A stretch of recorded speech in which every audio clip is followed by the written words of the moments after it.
North London. August 1977. A single mother, 4 children, a council house on a quiet street. It started with a sound. Shuffling. Coming from inside the walls. Then the furniture started moving, a heavy chest of drawers sliding across the floor on its own. The mother pushed it back. It slid again. She grabbed her children and ran to the neighbors. The neighbors came back with her.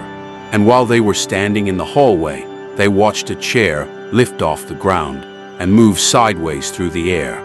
No one was touching it. That was night 1. Over the next 2 years, this house on Green Street, Enfield, would be visited by more than 30 investigators, journalists, and scientists. It would be documented in hundreds of hours of audio recordings and thousands of photographs.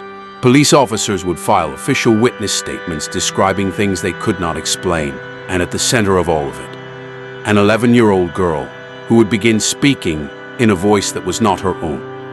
A voice so disturbing that the recordings are still studied today. 3 things in this video are going to stay with you. The evidence that genuinely stumped veteran paranormal investigators. The moment a BBC journalist witnessed something she never publicly explained, and the one audio recording from inside that house that forensic voice analysts have never been able to fully account for.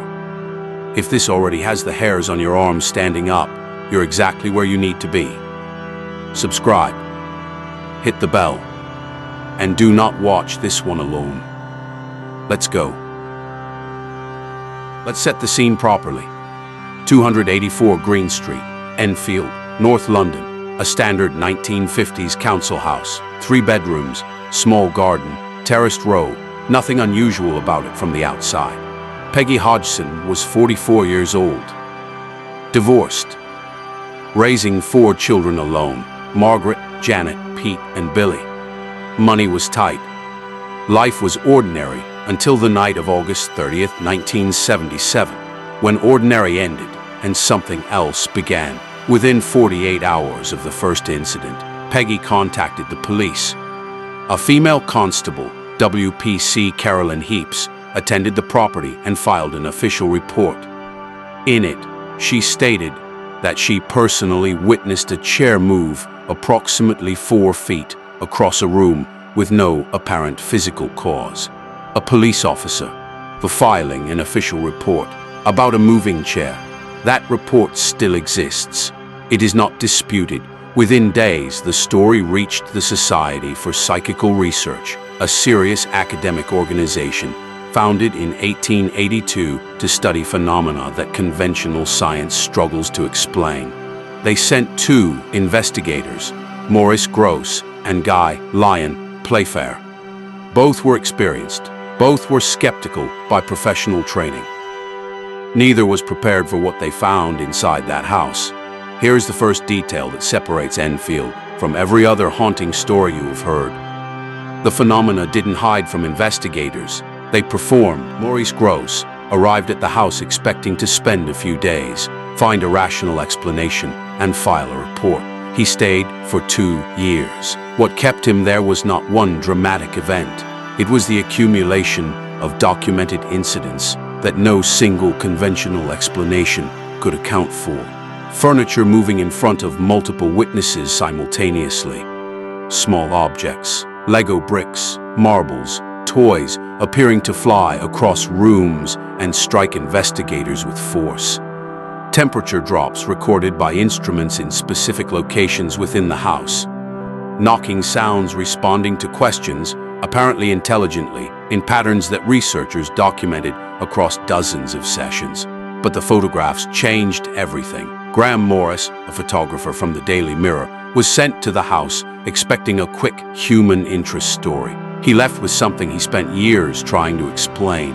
His photographs, taken in rapid sequence, showed Janet Hodgson, apparently mid-air, not jumping, horizontal, at a height inconsistent with an 11-year-old pushing off from a bed or floor.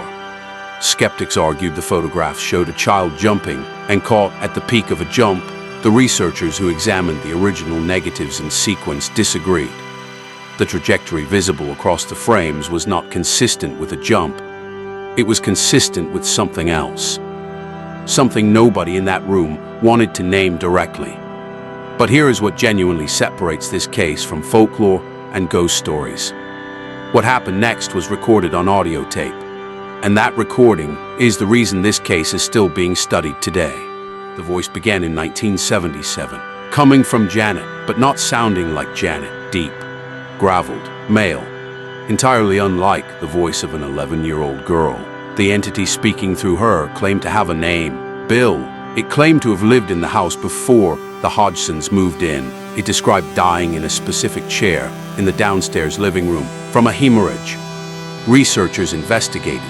They found records indicating that a man named Bill Wilkins had indeed lived at that address, that he had died in the house, and that family members, when contacted, confirmed details about his death that matched what the voice had described, details that were not publicly known and that Janet Hodgson could not reasonably have known. Those details have never been fully explained. Forensic voice analysts who studied the recordings later noted that producing that vocal quality, that register, that resonance, would require sustained physiological effort that should have caused visible distress in Janet's throat and neck muscles. No such distress was observed, and the recordings went on for hours. But here is the moment that even the most committed skeptics find difficult to dismiss entirely. Nishi, a BBC journalist, attended the house to debunk the story. She came with a camera crew. She came with a rational explanation prepared in advance.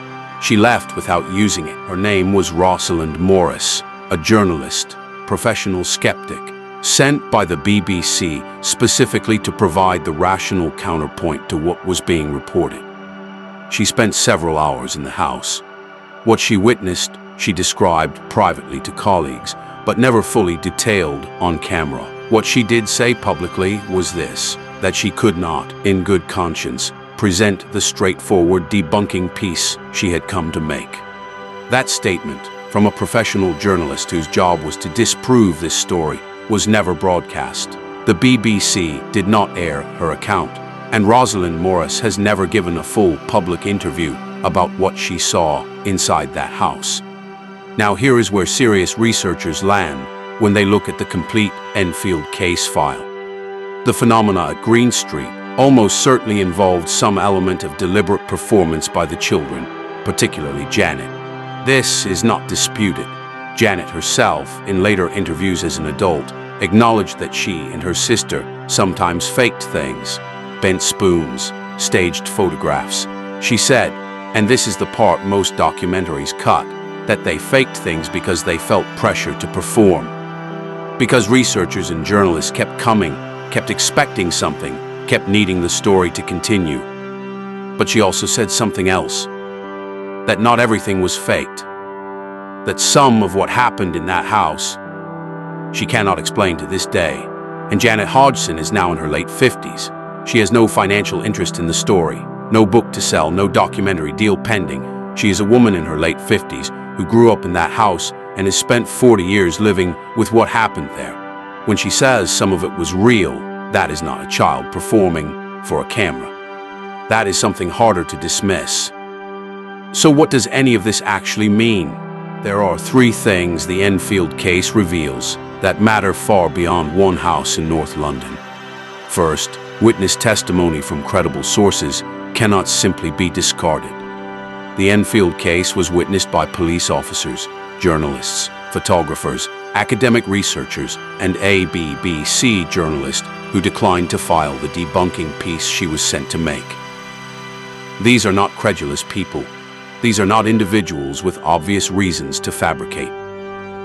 The standard skeptical response, that all of them were deceived by two children, requires those two children to have sustained a sophisticated deception simultaneously across hundreds of separate visits over 2 years in front of professional investigators specifically looking for fraud.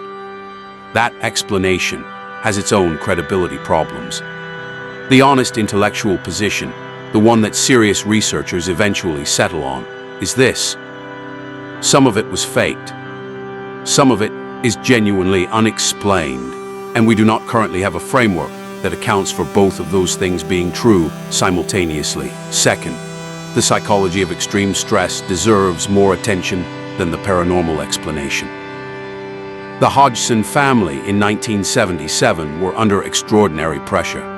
Single-parent household, financial strain, 4 children in a small house, a recently broken marriage. Psychologists who have reviewed the case note that poltergeist activity across cultures and across history is disproportionately associated with adolescent children in high-stress domestic environments. That pattern is consistent enough to be significant. It does not explain moving furniture witnessed by police officers, but it is a data point that the paranormal explanation conveniently ignores. Third, and this is the implication that lingers longest, Janet Hodgson grew up, got married, had children, nursed her husband through illness, and lost him. She returned to the house once, as an adult, for a documentary. She stood in the room where it happened, and she said the atmosphere in that room still felt different to her. After 40 years, after everything she now knows about what was real and what wasn't, something in that room still felt wrong. That is not evidence of anything supernatural, but it is evidence of something. Before we wrap up, there is one final thing you need to know. Here is the detail that almost no coverage of the Enfield case mentions. In 2012, 35 years after the events on Green Street, a woman named Claire Bennett moved into the house. She knew its history. She moved in anyway. Within weeks, she was reporting disturbances, doors opening on their own, her children frightened by sounds at night, an atmosphere in certain rooms that she described as deeply uncomfortable. She moved out. The family who moved in after her reported similar experiences. The house on Green Street has had a higher than average turnover of residents since 1977. That fact proves nothing. Houses with reputations attract suggestible residents. People who move in expecting something strange will find it. But here is the question that sits underneath all of that. The original Hodgson family had no idea the house had any history when they moved in. They were not suggestible. They were not expecting anything. They were a tired single mother and 4 children who just needed somewhere to live. And something happened to them. Something documented by police, by journalists, by researchers, by a BBC correspondent who flew in to debunk it and left without doing so. We started this video with a chair moving across a floor. After 2 years of investigation, 30 researchers, hundreds of hours of recordings, and 40 years of retrospective analysis, nobody has a complete explanation. And the house is still there, still standing, still occupied, still on Green Street. Let's bring it all together. In 1977, a family in Enfield reported phenomena so persistent and so witnessed by credible external observers that it became the most documented poltergeist case in British history. A police officer filed an official report about a moving chair. A BBC journalist declined to file her debunking piece. Forensic voice analysts could not fully account for the recordings, and Janet Hodgson, now in her late 50s, maintains that not everything that happened in that house was fabricated. Some of it was performance. Some of it remains unexplained. Those two things are both true. And the gap between them is where the real story lives. If this is the kind of case that keeps you thinking long after the video ends, subscribe right now and hit the notification bell. Every week, this channel goes into the cases that don't have clean answers. The pinned comment has the direct audio clip reference and the specific researcher testimony that mainstream documentaries consistently leave out. Start there. One question for the comments. Do you think Janet was telling the truth when she said some of it was real? Yes, no, or something more complicated than either? Drop it below. This comment section always surprises me on this one. And the next video covers another house, different country, different decade, but the same question at the end of it. And that one has something Enfield didn't. Physical evidence that was never explained away.